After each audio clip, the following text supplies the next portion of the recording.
안녕하세요. 사연 읽어주는 남예입니다.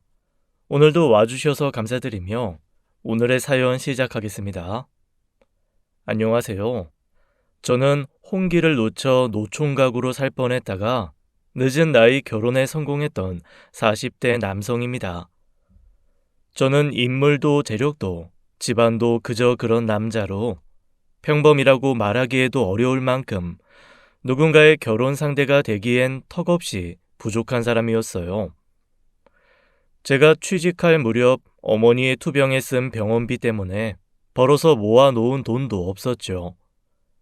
거기다 아픈 홀어머니를 모시고 산다는 것은 여러모로 가장 큰 마이너스가 됐을 겁니다. 현재 어머님께서는 긴 투병 생활 끝에 완치 판정을 받으셨고 일도 나가실 만큼 건강해지셨지만 저는 홍기를 훌쩍 넘긴 40대 중반이 되어버리고 말았어요. 주변에서 괜찮다는 사람들도 소개받아봤지만 번번이 퇴짜 맞기 일수라 손도 안 본 지 꽤 됐지요.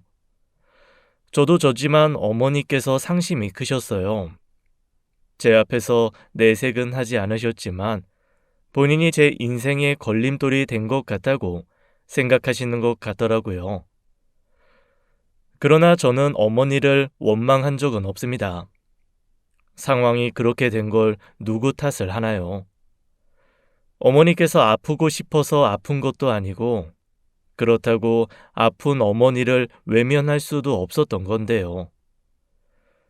그렇게 연애도 결혼도 내 인생엔 없을 일이라고 생각하며 살던 어느 날이었습니다. 회사에 경력직 직원이 하나 들어왔는데 보자마자 눈을 뗄 수가 없더라고요. 안녕하세요. 최경미라고 합니다. 지난 회사에서 3년간 같은 직무를 수행하며 경력을 쌓았지만 새로운 곳에서 시작인 만큼 부족한 점이 많을 거예요. 빨리 배워서 성장하여 회사의 보탬이 될 수 있도록 노력하겠습니다. 처음부터 보통 그 나이 친구들과 다르게 굉장히 어른스럽고 똑 부러진다는 인상을 받았어요. 뛰어나게 예쁜 미모라고 할 순 없지만 제 이상형에 가까웠고 왜 사람이 느낌이라는 게 있잖아요. 뭐라고 말로 표현할 순 없지만 자꾸 눈길이 가고 신경이 쓰이더라고요. 너무 오랜만의 감정이라 설렜다기보다는 혼란스러움에 가까웠고요. 팀장님, 최 대리님한테 관심 있어요? 어? 아이, 그게 무슨 소리야? 관심이라니. 에이, 맞는 것 같은데 며칠 전부터 계속 은근슬쩍 최 대리님 힐끔거리시는 거 티 나는데요? 아유, 아니라니까 그러네.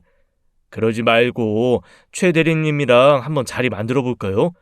마침 우리 팀의 미호는 과장님이랑 최 대리님밖에 없는데. 김 과장, 입사하자마자 사퇴서 받고 싶어서 그래? 말이 되는 소리를 해. 최 대리랑 내가 나이가 몇 살 차인데 나 같은 아저씨한테 붙여. 괜히 헛소리해서 사람 곤란하게 하지 마. 응? 회사에는 그렇게 짓궂은 사람이 있기 마련입니다. 평소 저를 잘 따르던 친구라 장난조로 넘어갔지만 실제로도 말이 안 된다고 생각했어요. 그 직원과 저는 딱 12살, 띠동갑으로 그런 사람을 넘본다는 건 언감생신 말도 안 되는 일이었죠. 그래서 괜히 이상한 상사라는 이미지 박히고 싶지 않아 일부러 눈도 마주치지 않고 거리를 뒀습니다. 그런데 이상하게도 그 직원이 자꾸 저를 좀 챙기는 거예요. 팀장님, 오늘은 커피 안 드신 것 같길래 제가 타왔어요. 어? 고마워. 아침부터 일이 바빠서 커피 마실 시간도 없었는데. 보니까 매일 아침 오자마자 따뜻한 블랙커피 한 잔 드시는 게 팀장님 루틴인 것 같더라고요. 그런 것도 봤어? 이거 참 민망하네. 괜찮으시면 앞으로 팀장님 커피는 제가 타드릴게요. 저도 아침에 커피 마시면서 시작하거든요. 아니야. 안 그래도 돼. 내가 충분히 타 마실 수도 있는데. 우리 팀에서 미혼인 사람은 저랑 팀장님 뿐이라면서요? 저 그거 듣고 깜짝 놀랐잖아요. 제 또래 사원들도 많은 것 같은데 결혼을 그렇게 빨리 했나 싶기도 하고. 팀장님 같은 분이 아직도 혼자시라는 것도 놀랍고요. 아, 아이, 그랬어? 괜히 듣기 좋네. 그렇게 말해줘서 고마워. 저 이거 빈말 아니에요. 아부 떠는 것도 아니고요. 그냥 딱 느끼는 대로 이야기하는 거지. 아무튼 오늘 하루도 파이팅입니다. 관심 있는 여직원이 그렇게 이야기하는데 안 넘어갈 남자가 어디 있겠습니까? 더군다나 저는 유부남도 임자가 있는 사람도 아니었는데요. 특히 저 같은 사람은 그런 가벼운 호의에도 쉽게 호감을 갖게 되는 법이었어요. 거기다 옆에서 부채질하는 사람까지 있으니 제 마음이 나만하겠나요? 거봐, 내가 딱 최 대리님, 팀장님한테 관심 있는 것 같다고 느꼈다니까요. 아이고, 진짜 큰일 날 소리 하지 말래도. 아유, 아니요, 팀장님. 이거 진짜 믿을 만한 소식통으로 수집한 정보거든요. 최 대리님 이상형이 아빠 같고 오빠 같이 든든한 사람이래요. 나이 차이는 위로 몇 살이든 상관없다던데요. 어? 그거야. 그냥 하는 말이겠지. 미혼에 결혼 생각까지 있는 여자가 주변 사람들한테 그런 말 할 때는요, 자기 이상형은 정확히 전달해요. 소개받을 수도 있으니까요. 잘못 말했다가 머리 벗겨진 배불뚝이 아저씨 소개받을 수 있는데 그런 말을 함부로 해요? 그런가? 거기다 팀장님은 머리도 안 벗겨지고 배불뚝이 아저씨도 아닌데 완전 땡큐지. 팀장님, 은근 동안이고 이참에 솔로 탈출해 봅시다. 사랑에 빠진 후 양쪽의 마음이 맞으면 참 신기한 일이 벌어지더라고요. 마치 온 세상이 두 사람을 밀어주기라도 하는 듯이요. 이상하게 함께 있게 되는 날이 잦고 취향이 같다거나 웃음 코드가 맞아서 웃을 일이 많다거나요. 하지만 아무리 생각해도 우리 관계가 단순 직장 상사와 부하, 그 이상으로 진전되는 게 상상되지 않았어요. 그쪽은 단순 호의였을 뿐인데 저만 호감으로 생각해 직진하면 얼마나 당황스럽겠어요. 그러던 어느 날 점심시간을 넘긴 회의를 끝내고 나오자 어머니로부터 부재중 전화가 와 있더라고요. 저는 그제야 아침에 어머니께서 회사로 도시락을 가져다 준다고 했던 것이 생각났죠. 그래서 불이 나게 로비로 내려갔는데 로비에 있는 테이블 한쪽에 어머니와 함께 앉아 있는 그 여자를 본 겁니다. 팀장님, 회의 끝나셨어요? 최 대리가 여긴 어떻게? 아까 밥 먹고 오는데 로비에 팀장님 어머님 와 계신다는 연락 받아서요. 팀장님 회의 길어지실 것 같아서 직접 말씀드리려고 내려와 있었어요. 고마워. 내가 어머니 온다는 걸 깜빡하고. 엄마, 미안해. 오늘 회의 때문에 정신이 없어서 엄마가 도시락 가지고 온다는 것도 잊었네.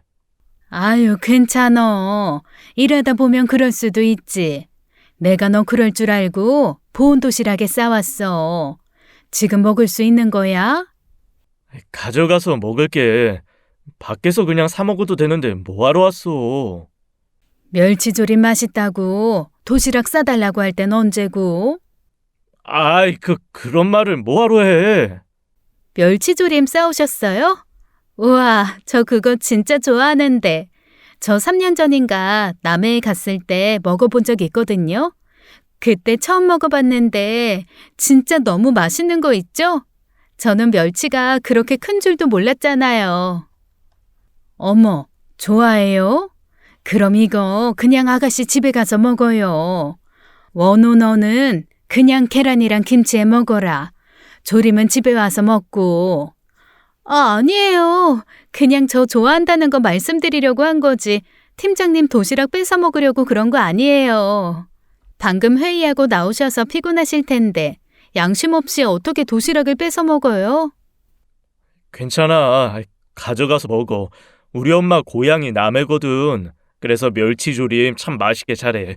이거 보통 기회 아니라고. 하지만 젊은 아가씨가 이런 것도 좋아한다고 하니까 나는 기분이 좋네. 맛있게 먹고 입맛에 맞으면 원호 통해서 꼭 말해줘요. 가진 재주가 이것뿐이라 원 없이 만들어줄 수 있으니까. 덕분에 오늘 기다리는 거 지루하지도 않았고. 그 직원은 안절부절 못하며 어머니가 건넨 조림 반찬통을 건네받았고 세상을 다 가진 표정으로 기뻐했습니다. 저는 그 순간 두 사람의 모습에서 결코 가져선 안 될 강한 욕심이 생겼어요. 저런 여자가 내 아내가 된다면 얼마나 좋을까 하고요. 다음날 그 여직원은 멸치 쌈밥을 정말 맛있게 먹었다며 어머니 선물과 함께 깨끗하게 씻은 반찬통을 내밀었습니다. 그 후로 이상하게 점점 거리감이 가까워지는 것 같더라고요. 저도 언젠가부터 에라 모르겠다 싶은 마음으로 웃음이 나오면 웃고 보고 싶으면 보고 그랬죠. 팀 프로젝트에 그 직원이 합류하게 되면서 함께 야근하는 시간도 생기고 호감을 키울 수 있는 기회도 많아졌어요. 그러던 어느 날이었습니다. 아침부터 내내 표정이 좋지 않았던 그 직원이 퇴근 시간 무렵 제게 다가왔지요. 팀장님, 저 오늘 술 한 잔만 사주시면 안 돼요?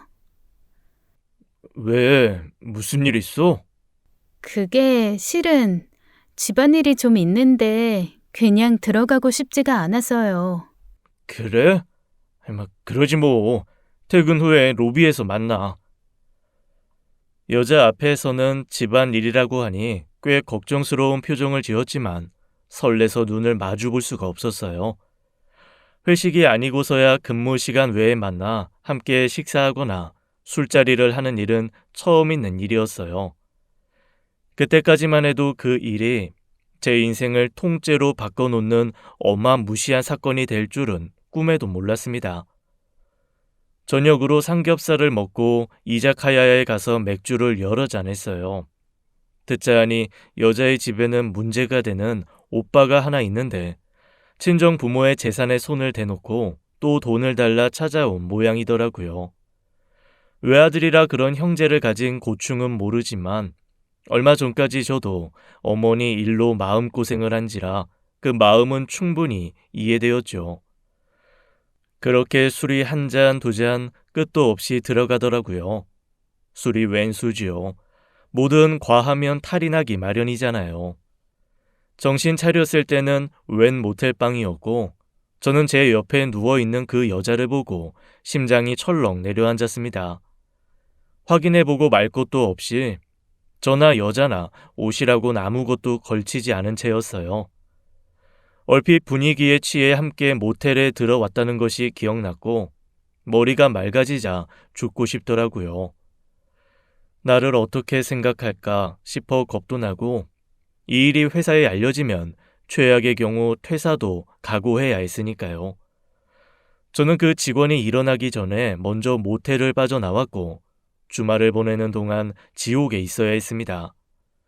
먼저 연락하자니 뭐라고 연락해야 할지 모르겠고 그렇다고 연락을 기다리자니 연락이 오는 건 없었거든요. 결국 월요일 출근하자마자 그 직원을 회의실로 불렀습니다. 마주보고 앉아있는데 식은땀으로 등이 다 젖는 것 같았죠. 뭐라고 입을 열어야 하나 싶던 찰나였어요. 먼저 입을 연 건 그 직원이었죠. 실수였다고 사과하시게요? 어? 그게... 저는 실수 아니었는데. 어? 팀장님도 실수는 아니었잖아요. 저는 팀장님이 저한테 관심 있다고 생각했는데요. 최 대리, 그게... 저는 팀장님 좋아요. 리더십 있으면서도 부하 직원 함부로 무시하지 않아서 좋고 상대가 누구든지 간에 배려하시는 면도 좋고요. 최 대리... 저랑 결혼하실래요? 뭐? 저는 그 여자의 말에 눈이 튀어나올 뻔했습니다. 그만한 소리는 회의실 밖으로 빠져나갈 것이 뻔한데도 아랑곳하지 않고 빽 하고 큰 소리가 나올 정도로요. 저는 제 소망이 너무 큰 나머지 제 마음의 소리가 밖으로 나온 줄 알았어요. 뭐 그런 일이 있었다고 해서 당장 책임지셔라 그런 말 할 정도로 어린 나이도 아니지만 솔직히 말하면 저 결혼 급하거든요. 어쨌든 결혼을 하긴 해야겠는데 지금 못하면 더 늦어질 것 같고 그렇다고 결혼에 노력하고 싶은 것도 아니라서 괜찮은 사람 있으면 언제든 하자는 생각하고 있었거든요. 팀장님 정도면 생활력도 책임감도 강해서 전 좋아요. 그 직원은 제법 진지한 표정으로 이야기했고, 저는 그 말이 단순한 빈말이 아님을 알았죠. 그러니 저도 진지하게 대해야 했어요. 저를 생활력과 책임감이 강하면서도 누구에게나 배려심을 보이는 마냥 좋은 사람으로 생각하는 게 불편하기도 했고요. 저기 최 대리 생각처럼 나 그렇게 결혼하기 적당한 사람 아니야. 내가 이 나이까지 결혼도 못하고 있는 거면 뻔하지 않겠어? 왜요? 홀어머니 모시고 사시는 것 때문에 그러세요? 어? 아이, 최 대리가 그걸 어떻게... 지난번에 어머님 오셨을 때 들었어요. 원해서 들은 건 아니지만 어머님께서 팀장님 걱정이 많으시더라고요. 아픈 어머니 돌보시느라 청춘 다 보내고 아직 혼자라고. 어머니가? 아이, 괜한 소리를 하셨네. 전 그 이야기 들으니까 팀장님이 더 멋있어 보이시던데요. 요즘 세상에 자기 결혼도 내팽개치고 아픈 부모 챙기는 자식이 얼마나 되겠어요. 사람은 본능적으로 제 살 길부터 찾기 마련인데. 여자한테는 최악이지 뭐. 최 대리가 그렇게 말해줘서 고맙지만 결혼해도 난 어머니랑 같이 살아야 해. 최 대리가 싫어하는 소리가 아니라 최 대리 같은 사람이 나 같은 놈이랑 결혼해 고생하는 건 원하지 않고. 그건 제가 괜찮다고 하면 괜찮은 거 아니에요? 팀장님도 결혼 필요하시잖아요. 그뿐만이 아니라 어머니 병원으로 모아놓은 돈도 거의 없어. 나랑 결혼한다고 해서 최 대리한테 도움이 되는 건... 집에서 독립해서 저도 저만의 가정을 꾸리고 싶어요. 솔직히 말씀드리면 그 이유가 더 커요. 대단한 사랑 달라는 거 아니에요. 서로 결혼이 필요한 사람끼리 결혼하는 게 문제가 되나요? 그 직원의 뜻은 생각보다 확고했습니다. 말도 안 되는 일이라고 생각했던 저는 결혼이 필요한 사람끼리 결혼하는 것이라는 말에 넘어가 버리고 말았어요.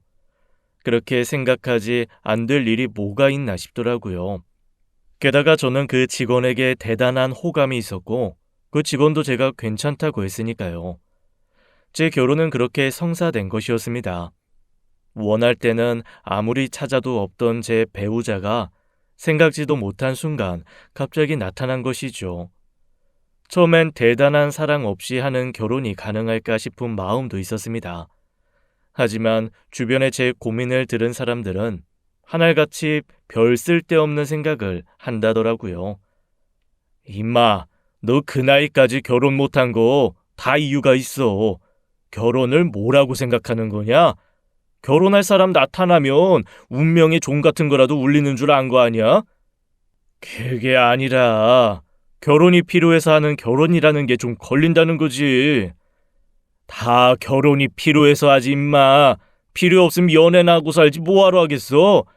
아니 물론 사랑하고 계속 같이 있고 싶으니 하는 거지만 서로 호감 있고 당신이 필요해서 결혼하고 싶다.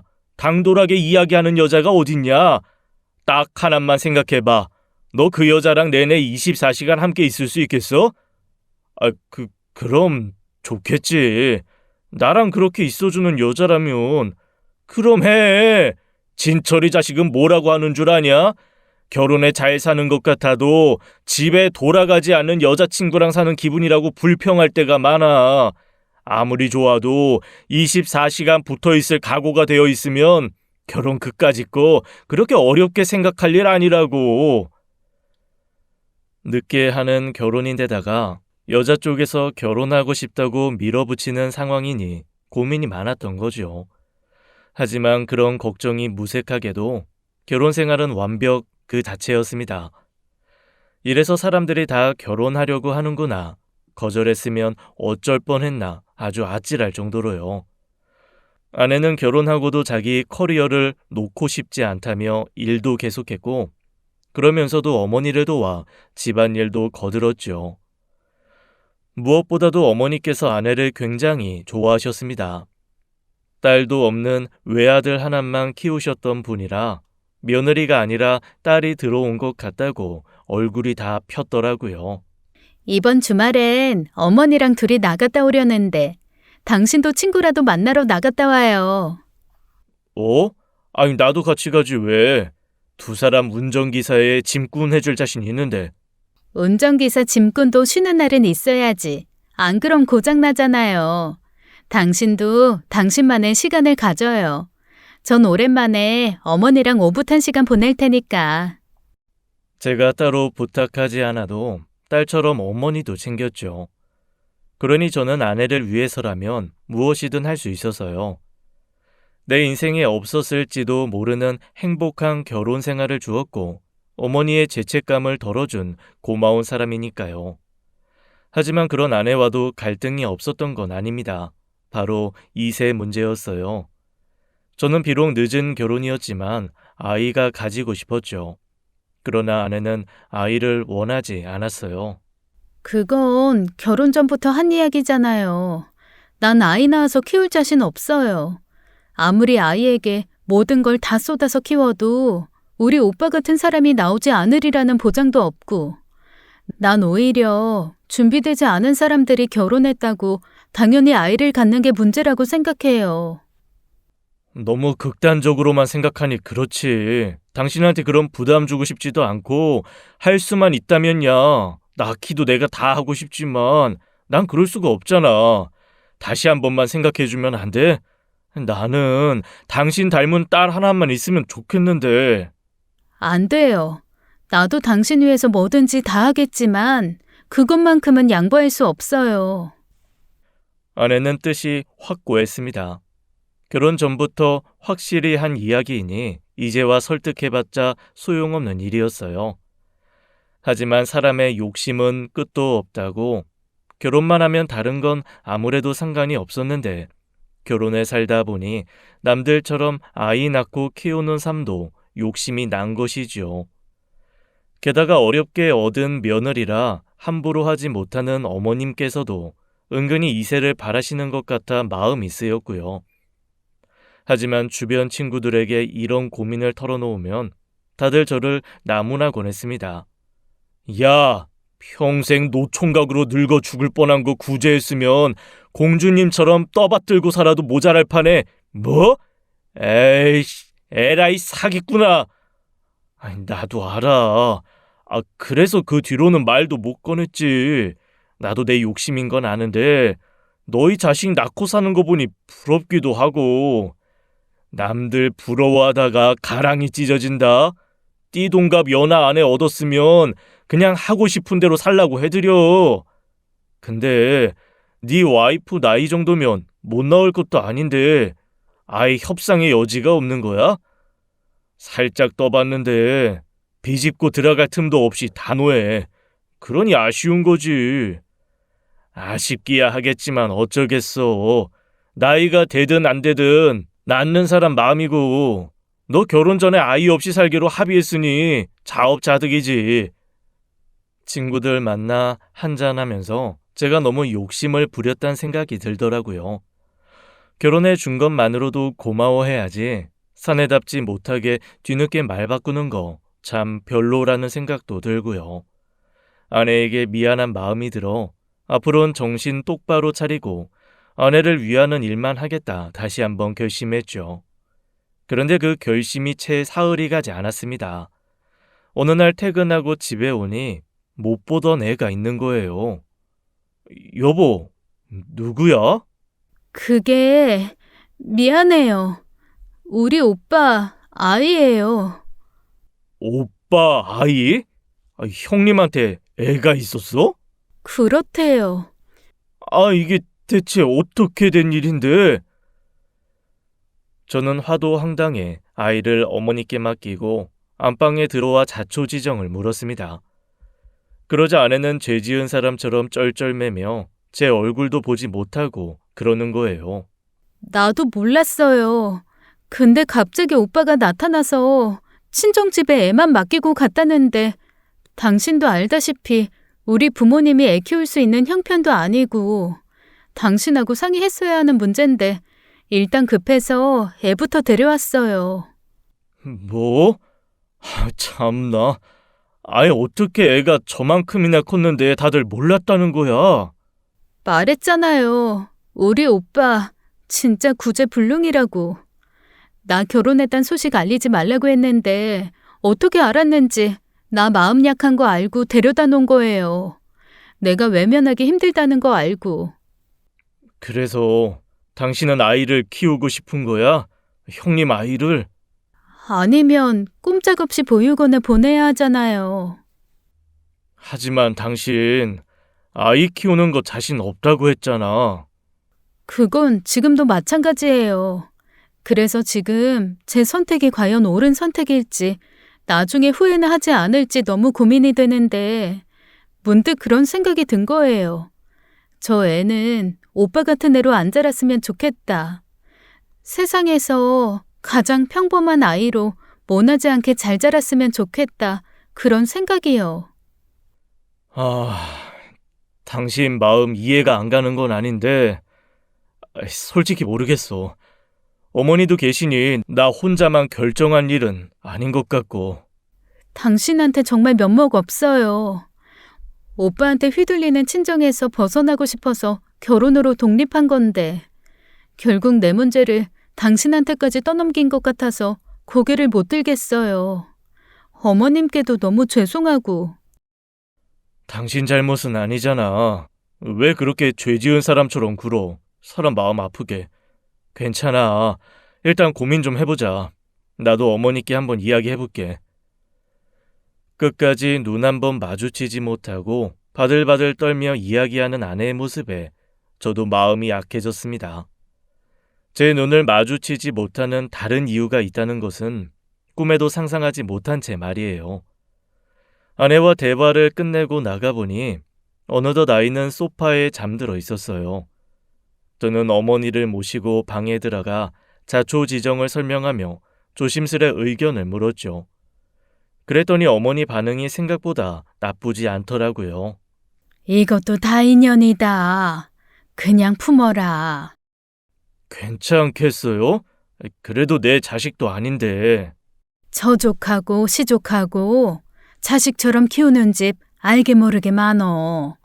남의 자식이라 생각하기 시작하면 한정없이 남이지만 내 새끼다 생각하고 키우면 내 새끼처럼 큰다더라.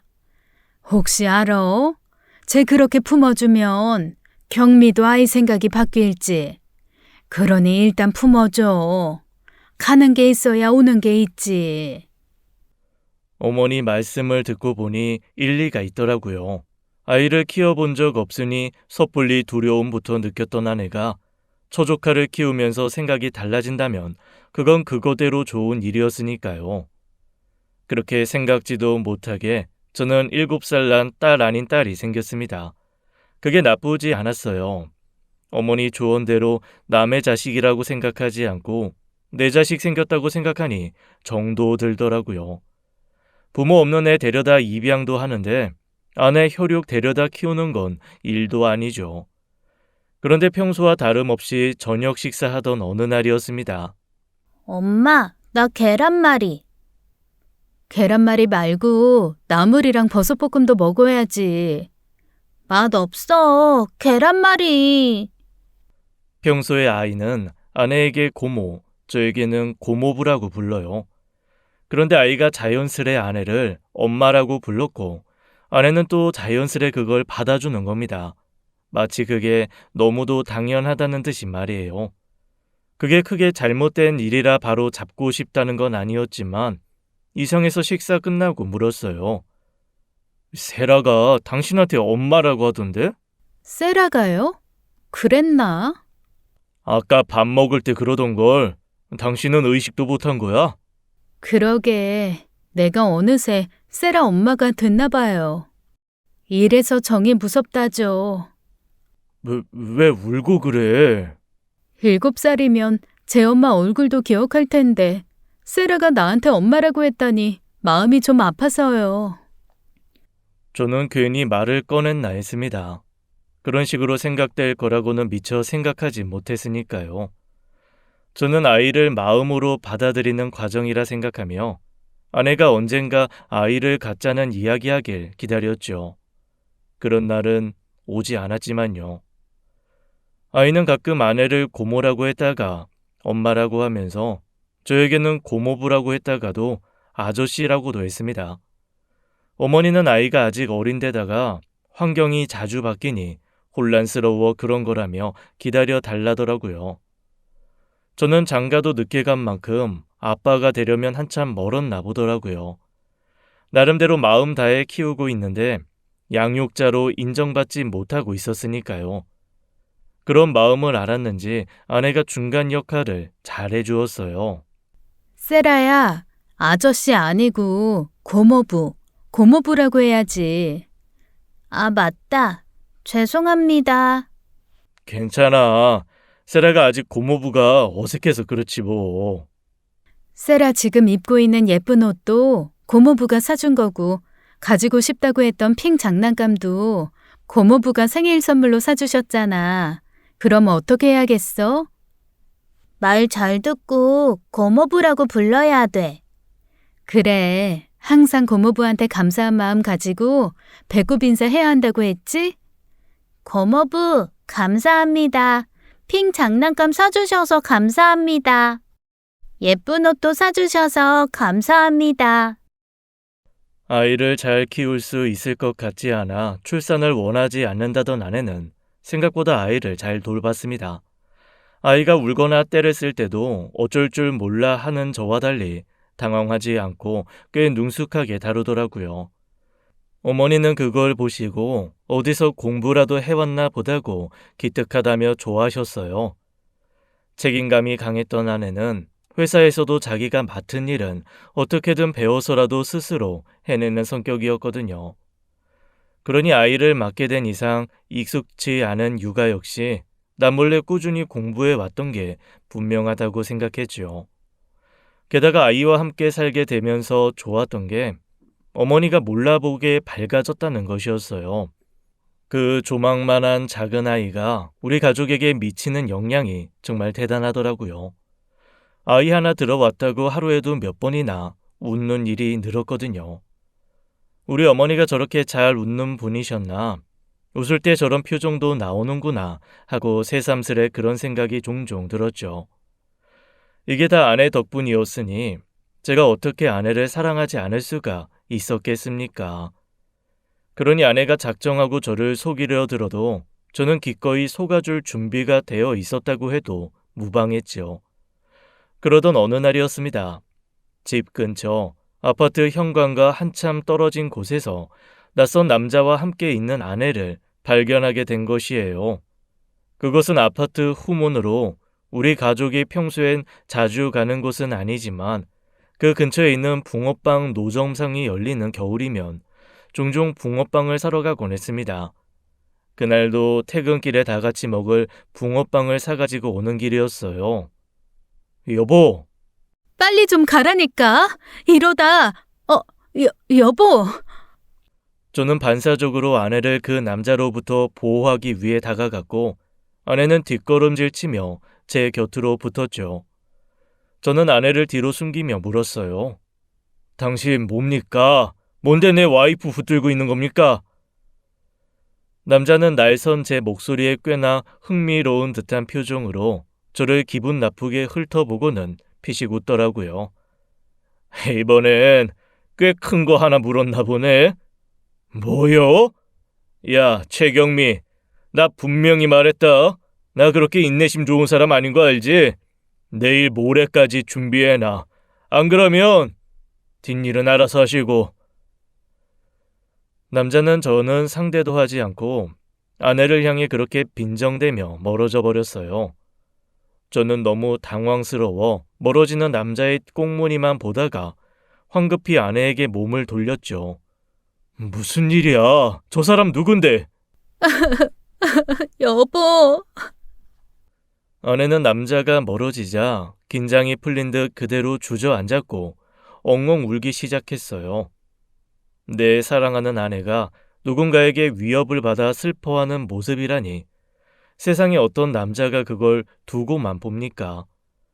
당장이라도 뒤쫓아가서 주먹이라도 날리고 싶은 마음에 벌떡 일어서자 아내가 황급히 붙잡더라고요. 오빠 친구예요. 형님 친구라고? 형님 친구가 당신을 왜 찾아? 이래서 결혼하는 거 아무에게도 밝히고 싶지 않았던 건데. 오빠가 저 사람한테 돈을 빌린 모양이에요. 그래놓고 저한테 받으라고 내가 사는 주소랑 죄다 불어버렸으니 저 사람이 여기까지 왔겠죠. 뭐야? 진짜 당신 오빠 해도 너무한 거 아니야? 자기가 낳은 애까지 당신한테 떠넘기고 이제는 돈까지 빌려 그 빚을 떠넘긴단 말이야? 나 진짜 미칠 것 같아요. 오빠 때문에 못 살겠다고요. 신고하자. 신고요? 아무리 혈족이라지만 이거 선을 넘은 거야. 시집간 여동생한테 뭘 보태주지는 못할 망정 이렇게 하나 둘 겁도 없이 떠넘기는 사람은 일반 사람들 상식으로 대하면 안 돼. 뭐라도 해야지. 방금 저 사람이 한 짓도 명백히 협박이라고. 나 그냥은 못 넘어가. 당신 눈에 피눈물 나게 하는 사람 2배, 3배로 갚아줄 준비가 되어 있다고. 그동안은 아내의 오빠라는 이유로 어렵게 사는 처가 장남이라는 이유로 참아주려고 했어요. 하지만 이렇게 번번이 선을 넘으며 아내를 힘들게 하는 사람을 고작 혈족이라는 이유로 봐줄 순 없었죠. 저는 아내를 진정시키며 다 식어 빠진 붕어빵과 함께 집으로 돌아갔습니다. 그리고 밤새 고소장을 작성하기 위해 자료 조사에 나섰죠. 다음 날은 반차를 내고 직접 변호사 사무실에 갈 생각이었어요. 그런데 그날 점심 무렵 회사를 나서기 직전 장모님으로부터 연락이 온 것입니다. 장모님, 이 시간에 어쩐 일이세요? 무슨 일 있어요? 오서방, 그게 다름이 아니라, 아휴, 우리 아들 때문에 자네가 많이 고생하는 것 같아서. 아닙니다. 제가 무슨 고생을 하겠어요. 경미가 너무 힘들어해서 그게 문제죠. 아들 신고한다고 했다면서?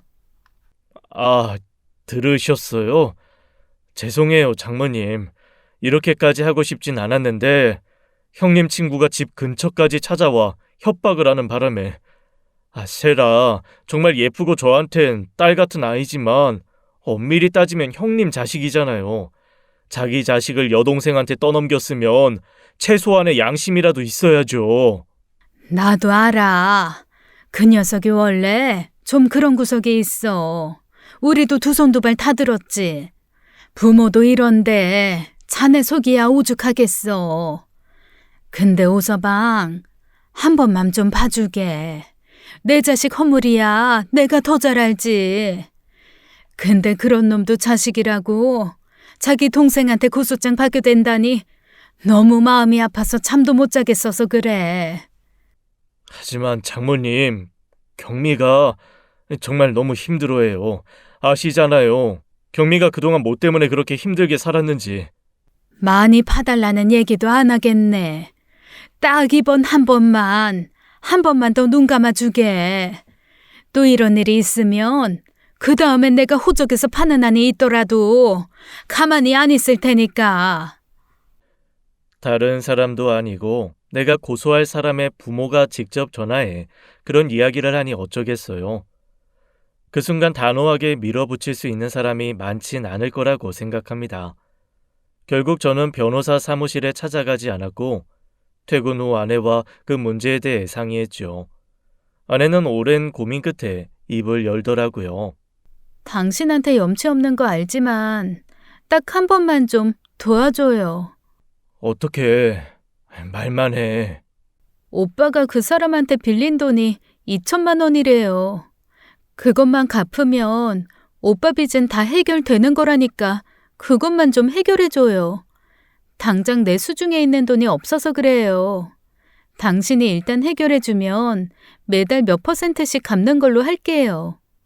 정말 그래야 당신 마음이 편하겠어?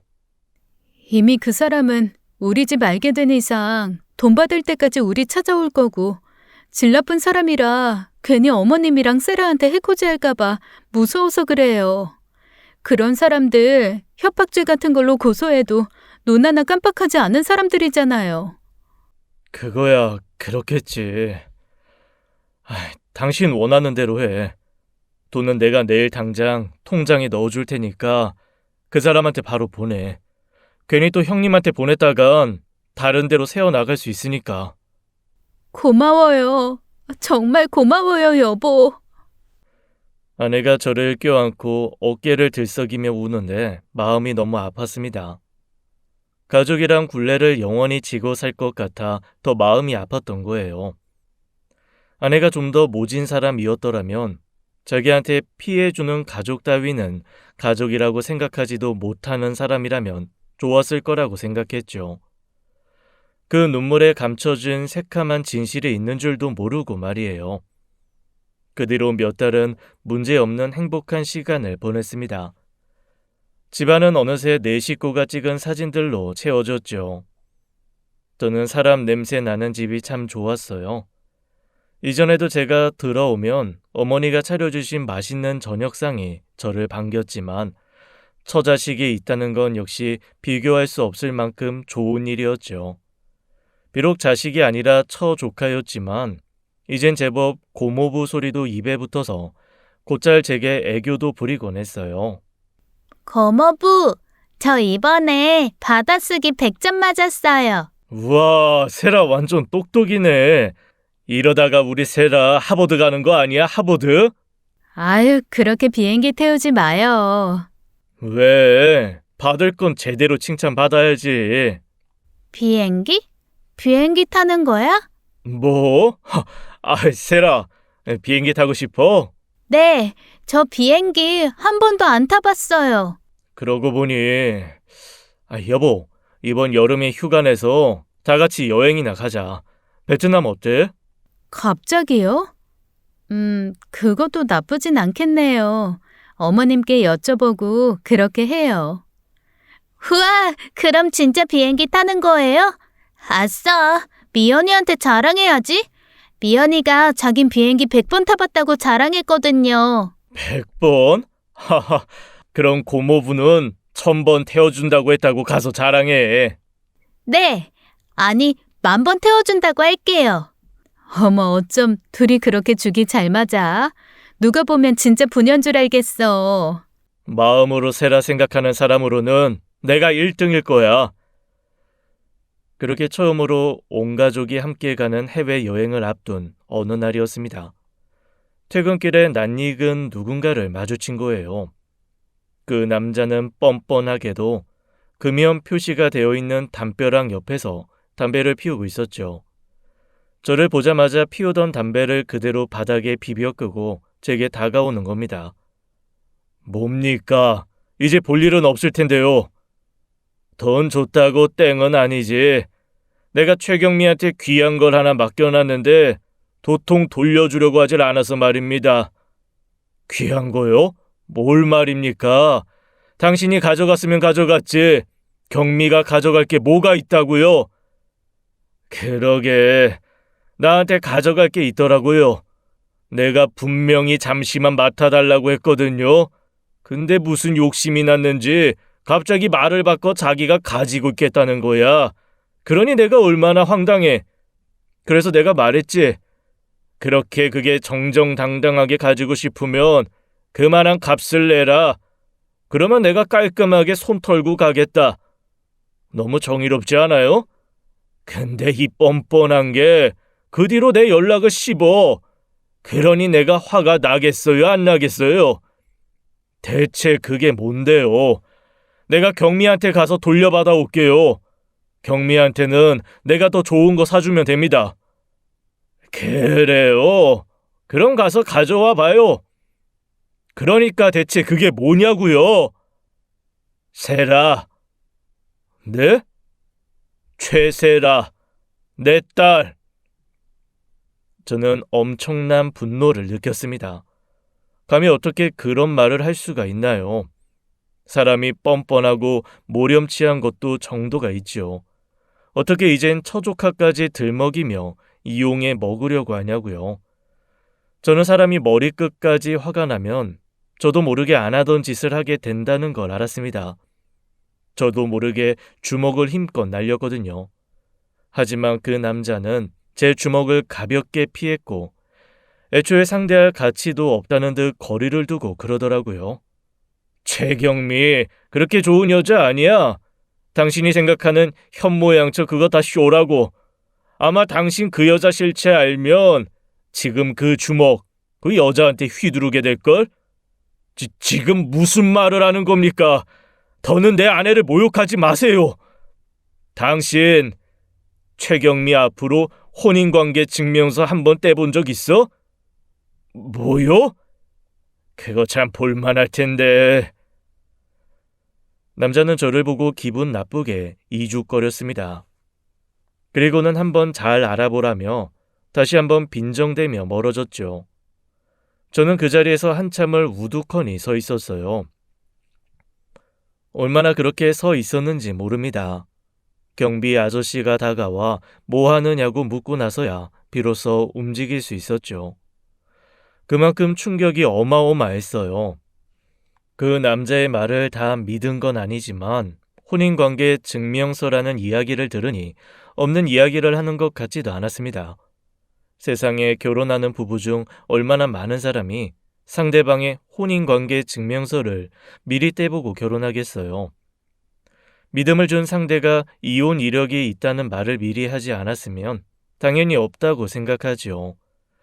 더군다나 요즘 같은 세상에 이혼이 뭐가 흠이며 나 같은 사람한테는 돌싱도 상관없는데요. 아내가 굳이 저를 싱글이라고 속이면서까지 결혼할 이유란 게 아무리 생각해도 없는 거예요. 그러다 문득 거실에서 휴대전화를 보고 있던 처조카에게 눈길이 갔죠. 그 남자 말대로 아이가 아내의 친자식이라면 그걸 숨기기 위한 결혼이었다면 어느 정도 이해는 갔지만요. 당신 혹시 무슨 일 있어요? 어? 아니야. 에어컨 바람을 너무 많이 쐬서 그런가. 몸이 좀 안 좋아서 그래. 그럼 따뜻한 물로 목욕하고 빨리 잘래요? 지금 바로 따뜻한 물 받아 놓을게요. 어. 아내는 제 말에 곧장 화장실로 갔습니다. 그리고 곧이어 욕조에 물이 쏟아지는 소리도 들렸죠. 그 남자는 현모양처 노릇하는 게 쇼라고 했지만 저렇게 완벽한 쇼가 어디 있나요? 그게 쇼면 우리나라 영화제 여우주연상은 아내가 받아야죠. 저는 그 일로 며칠을 고민해야 했습니다. 마음 같아선 당장 행정복지센터에 가서 아내 앞으로 혼인관계 증명서를 떼고 싶었어요. 하지만 너무 두려웠습니다. 그걸 확인하는 순간 제 완벽한 행복이 와장창 산상조각이 날 것 같았으니까요. 아이, 팀장님 괜찮으세요? 안색이 별로 안 좋으신데? 잠을 못 자서 그런가 봐. 요즘 너무 무리하신 거 아니에요? 쉬엄쉬엄 하세요. 그리고 이거 아까 팀장님 앞으로 온 퀵이에요. 퀵? 회사 동료는 저에게 노란색 서류 봉투를 내밀었습니다. 저는 선뜻 열어보기 쉽지 않았어요. 제게 그것을 건네준 과장이 이상하게 쳐다보기에 서류 봉투를 가지고 비상 계단으로 나왔죠. 애초에 같은 공간에 아내가 있었으니 그 자리에서 확인하는 것도 힘들었고요. 저는 조심스레 서류 봉투 입구를 찢어 열어보았습니다. 결국 판도라의 상자가 열린 것이죠. 그 서류 봉투 안에는 메모지 한 장과 아내의 과거 사진들이 있었어요. 그리고 적어도 20대 초반부터 그 남자와 찍은 여러 장의 사진이 있었는데 어린 초조카를 품에 안고 있는 사진도 많았죠. 메모지에는 결혼을 취미로 하는 여자 사진 더 보고 싶으면 연락해요. 원호 팀장님. 봉투에 다 보내려니 너무 무거워져서 말이야. 나는 글귀와 함께 번호 하나가 남겨 있었죠. 저는 보고도 도저히 믿기지 않는 아내의 사진을 바라보다가 그 길로 행정복지센터로 갔습니다. 그리고 기어이 외면하고 싶었던 진실과 마주칠 수밖에 없게 되었죠. 이혼, 그건 저한테 아무것도 아니었습니다. 충격적이지만 아내가 용서를 구하면 그 정도도 그냥 넘어갈 수 있었을 수도 있어요. 하지만 총 3번의 결혼 이력은 도무지 납득이 가지 않았습니다. 무려 20살부터 짧으면 9개월, 길면 3년의 결혼 생활을 한 기록이 남아 있었던 거예요. 저는 도저히 믿기 어려운 사실에 결국 그 남자가 남긴 번호로 연락했죠. 이거 대체 뭡니까? 3번의 결혼에 3번의 이혼이요? 거봐요. 내가 볼만할 거라고 했잖아. 그러면 이 중에 당신은 누굽니까? 그래도 설명이 안 되는데요. 애가 지금 8살이 되었는데 애가 태어난 시기랑 당신이랑 결혼하고 이혼한 시기도 안 맞고. 아, 참고로 나는 거기 없어요. 뭐라고요? 최경미, 당신이랑 결혼하기 전에 결혼했던 그 사람 무정자증이었거든. 물론 최경미는 그것도 이혼 직전에 알았지만 나랑 바람나 이혼당하고 그 뒤로는 한 3년 나랑 살았나? 도저히 못 살겠다고 애 버리고 나간 년이에요, 그게. 경미가 우리 집사람이 당신이랑 바람 피워 이혼당했던 거라고요? 그도 모자라 애도 놓고 나가고요? 세상 참 좁아요. 그래도 애 엄마라고 내가 마음 먹고 찾으려 하니 찾아지더라고.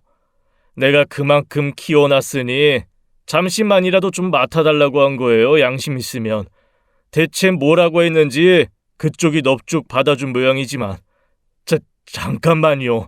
그러니까 당신은 그냥 경미 전 남편, 아니 사실혼 관계의 남자다 이겁니까? 오빠 친구가 아니라? 오빠? 무슨 오빠? 설마 최경미 그게 오빠 있다고 해요? 하하, 경미 오빠 없어요. 여동생 하나 있지. 결혼했다면서 왜 그것도 몰라요? 여동생? 있다는 소리 못 들었는데? 본 적도 없어요. 그거야 당연하지. 그 집구석에서 제대로 정신 박힌 사람이 그나마 여동생 하나거든. 가족이랑 연 끊고 뉴질랜드 가서 살걸요? 저는 남자가 하는 말을 도무지 이해할 수 없었습니다. 차라리 돈을 뜯기 위한 쇼였다? 아니면 남자가 정신적인 문제가 있다고 하면 믿겼을 거예요. 게다가 저는 장모님과 장인어른도 여러 차례 만났었습니다. 얼마 전까지만 해도 장모님은 오빠의 존재를 시인하며 용서해달란 말까지 했고요. 그러니 거짓말을 하는 쪽이라면 그 남자 쪽일 확률이 더 높았죠. 하지만 저는 그 남자의 말이 거짓이라는 확신이 들지 않았습니다. 이미 저는 아내의 상세 혼인관계 증명서를 확인했으니까요. 예상은 했겠지만 내가 썩 질이 좋은 인간은 아니에요. 이번 결혼은 좀 제대로 된 남자를 만나 잘 사는 것 같길래 숟가락 좀 얹어보려고 했거든. 내가 평생 묻어두려고 했죠. 야금야금 빼먹을 게 있으면 기꺼이. 근데 경미 그게 변했더라고. 얕은 협박은 먹히지도 않고 아주 간이 배 밖으로 나온 거지. 왜 그렇다고 생각해요? 나는 내가 당신한테 폭로할까란 생각을 못해 그런 것 같진 않거든. 아마 최경미 당신 엄청 믿은 모양인데. 뭐라고요? 이 모든 사실이 밝혀져도 당신이 용서해 줄 거라고 믿지 않았겠어요? 호구라서. 이봐요. 듣자 하니 40 넘어 띠동갑인 최경미랑 어렵게 한 결혼이라면서요. 그거 듣고 바로 납득이 되더라고. 그 전 남편들은 최경미를 그렇게 왕비처럼 대해준 사람이 없었거든요. 최경미가 당신 만나고 얼마나 아쉬워했겠어요. 진작 나이 많은 남자 만나볼걸. 하하하. 그 입 안 닥쳐? 그쪽한테는 원한 없는데 유감이네. 근데 최경미한테 좀 전해줘요. 나 배신하고 애 놓고 가놓고 혼자 평생 행복하려고 했냐고. 그러게 1억 먹고 떨어지겠다고 했을 때 주지 그랬냐고. 참 멍청해요. 그쵸? 남자는 그러고 전화를 끊어버렸습니다. 그리고 원한다고 하지도 않았는데 문자 메시지로 아내와 함께 살았을 때 찍었던 사진들을 보내더라고요. 저는 분노하며 아스팔트 바닥에 휴대전화를 내던져 버렸죠. 제가 그런 행동을 할 수 있는 사람이라는 것을 처음 알았어요. 어찌나 분노가 일던지 눈앞에 보이는 게 없다는 말이 뭔지 알겠더라고요. 저는 그날 퇴근하고 돌아온 아내에게 바로 그 혼인관계 증명서를 내던졌습니다. 아내는 움찔하더니 그것을 주워 읽고는 아무 말도 하지 않더라고요. 뭐라고 변명이라도 해봐. 미안해요. 미안? 이런 어마어마한 비밀을 숨겨놓고 결혼해놓고 미안? 이거 사기 결혼이야. 알아? 이걸 밝히고 내가 어떻게 당신이랑 결혼했겠어요. 아내는 덤덤히 이야기하는 것 같더니 그 자리에서 무릎을 꿇더라고요. 어머니께서는 무슨 일인가 싶어 끼어들지도 못하고 아이를 데리고 지켜보고 계셨죠. 아내는 입술을 잘근잘근 깨물다가 입을 열었습니다. 변명의 여지도 없이 다 사실이에요. 철없던 시절 고등학교 때부터 사귀었던 남자친구랑 부모 허락도 없이 혼인신고해서 살았어요. 같이 산 것도 아니고 9개월 혼인 상태 유지하다 이혼했고요. 그 뒤에 대학 때 만나던 사람이랑 결혼해서 1년 살다가 이혼했고 첫 번째 직장에서 만난 남자랑 결혼해서 잘 살다가 그때 하청업체 직원이었던 세라 아빠 만나서 그렇게 된 거예요. 아내는 하나도 숨기지 않고 솔직하게 이야기를 하더군요. 그 남자가 했던 말은 거짓이 아니었던 거예요. 아내는 눈물을 흘렸지만 흐느끼지는 않았습니다. 그저 드디어 올 것이 왔구나 싶은 얼굴이었어요. 집에는 결혼을 밥 먹듯이 하는 딸은 창피하다면서 그 딸이 벌어다주는 돈만 기다리고 있는 부모뿐이라 도망치고 싶었어요. 그래서 당신이랑 결혼한 거예요. 당신이면 나도 좀 안정적으로 살 수 있을까 싶어서. 당신 오빠도 없다며. 장모님도 당신한테 오빠 있는 듯이 이야기했어. 그건 대체 어떻게 설명할 건데? 내가 부탁했어요. 당신이 모든 사실 알게 될 것 같으니까 나 이혼당하지 않게 도와달라고. 만약 내가 이혼당하게 되면 지금까지 순조롭게 보냈던 생활비도 없으니까. 참. 미안해요. 미안한데요. 나 좀 한 번만 더 봐주면 안 돼요? 뭐? 살고 싶어 그랬는데. 당신이랑 알콩달콩 살고 싶어 그랬는데 그냥 좀 봐주면 안 되냐고요. 3번 결혼해 이혼한 사실도 숨기고 애 아빠랑 바람나 이혼당한 사실도 숨기고 자기 애라고 떳떳하게 밝히지도 못하면서 꼬박꼬박 애한테 고모란 소리 들으면서 그렇게 알콩달콩 살고 싶었다? 당신 내가 아는 그 사람 맞아? 당신 대체 정체가 뭐냐고? 사람은 살려고 거짓말하기도 하잖아요. 그만한 거짓말 안 하고 사는 사람이 어딨어요? 안 밝혀졌던 것 뿐이지. 당신은 거짓말 안 해요?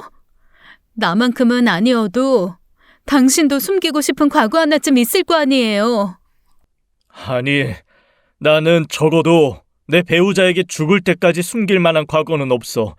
당신은 나를 기만한 거야. 당신의 과거에 상처받게 될 나는 눈꽃만큼도 생각하지 않았던 거지. 아내의 삶, 며느리의 삶, 엄마의 삶, 그걸 다 손에 넣고 싶었던 욕심만 앞세웠던 거지. 여보. 나가. 내일 바로 이혼 서류 접수할 테니까. 여보. 제발 한 번만 용서해주면 평생 죽은 듯이 살게요. 뭐든 하라고 하는 대로 할게요. 그래, 애도 낳을게요.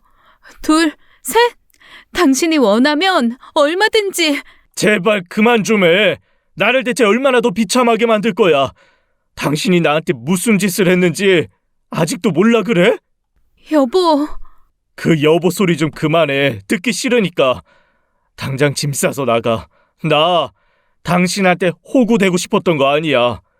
필요에 한 결혼이어도 적어도 존중과 사랑은 있을 줄 알았지. 여보, 여보, 잘못했어요. 제발 한 번만 용서해줘요, 여보. 어머니, 저 사람 좀 말려주세요. 제발 저 사람 좀 설득해주세요. 대체 내가 지금 무슨 소리를 들었는지 모르겠다, 경미야. 네가 그동안 우릴 속인 거냐? 어머니, 잘못했어요. 죽을 죄를 지었어요. 제발 용서해주세요. 저는 아내의 울음소리도 듣기 싫고 꼴도 보기가 싫어 그 길로 집을 나와버렸습니다. 당장 이혼해주지 않으면 여러 제목을 샅샅이 들어 고소하겠다고 하니 결국 이혼하겠다고 하더군요. 이혼 과정에서 알게 된 사실이었지만 아내가 남자에게 협박받고 있었던 것도 사실이었습니다. 그리고 그 남자 말대로 저를 믿었던 것도 맞았어요. 2천만 원을 내주고 나서 그게 끝이길 바랬는데 남자의 욕심이 끝도 없었던 것이죠. 그대로 가다간 1억이 아니라 주기별로 돈을 내주게 생겼구나 싶어 오기가 생겼다고 해요. 그래서 남자의 요구를 들어주지 않고 무시했던 것이고 모든 사실이 밝혀진 것입니다. 아내와 이혼 후 다시 어머니와 단둘이 남게 된 집에서 얼마나 허탈했는지 몰라요. 이혼도 했고 아내에게 위자료는 물론이거니와 남자에게 줬던 2천만 원까지 받아냈는데도 속이 후련하지 않았죠. 아내에게 헌신했던 내 마음이 무시당했다는 생각 때문일 거예요. 그리고 내게도 남들과 같은 평범한 결혼 생활이 있을 거란 착각을 하고 살았던 내 인생이 불쌍해서이기도 하죠. 남에게는 그렇게 쉬운 사랑이 저한테는 왜 그렇게 어려운 걸까요? 어떻게 한 결혼인데 40 후반에 접어든 시점에 이혼남이 되고 말았어요. 저에게도 진짜 사랑이라는 게, 평범한 삶이라는 게 옥이 나오는 걸까요? 지금까지 사연 읽어주는 남녀였습니다. 끝까지 함께 해주신 여러분 감사드리며 저희는 다음 사연으로 돌아올게요. 감사합니다.